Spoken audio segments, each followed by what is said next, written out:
Pumasok ng isang grupo ng mga lalaki ang headquarters ng Vice Mayor ng Bustos, Bulacan kagabi dahil umano sa vote buying.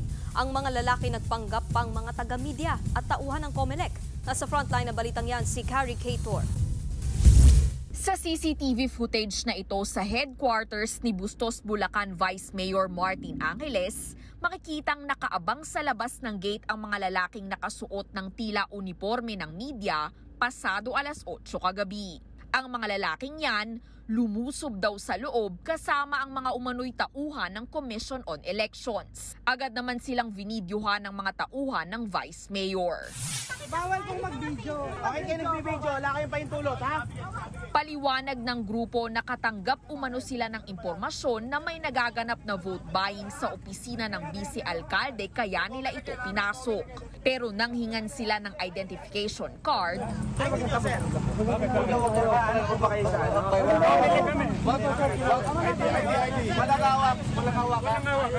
Bumalik po kami, ba't po kami na ano? Barangay nga nagturo dito eh. nang tatawagin na sana ng mga tauhan ni Angeles ang barangay, bigla namang naglakad na paalis ang mga lalaki. Boss, ay pumunta, boss. Sinubukan daw silang habuli ng mga otoridad pero hindi na naabutan. Nag-trespassing na sila, wala naman silang nakita, kundi ordinaryong meeting. Hindi po sila totoong media at hindi din po sila totoong COMELEC. Meron pong nakakakilala sa tao na kasamang pumasok. Tingin ng kampo ng Vice Alcalde hindi malabong may kinalaman ang nangyari sa eleksyon. Tumatakbo kasi siya para sa ikalawang termino sa Bustos. Ang bukod tangi ako lang, headquarters ko lang ang hinaharas. Maaaring paninira din. Wala naman sila mapapatunayan at wala naman. Ayon sa ilang nakakita, ang lalaking nagpanggap na taga-COMELEC, isa umanong opisyal sa bayan kung saan nagmula ang pamilya ng kalaban ng incumbent Vice Mayor. Sinabi rin mismo ng poll body na hindi nila tauhan ang nagpunta sa Bustos.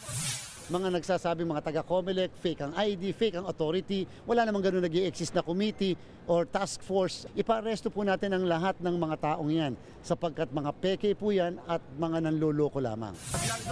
Pinaiimbestigahan na rin daw sa mga pulis ang insidente. Nagbabalita mula sa frontline, Carrie Cator, News 5. Mga kapatid, Nikki de Guzman po. Iba na ang may alam at may pakialam sa panahon ngayon. Para sa tuloy-tuloy na balitaan sa Frontline kahit weekend, mag-follow at mag-subscribe sa social media pages ng News 5.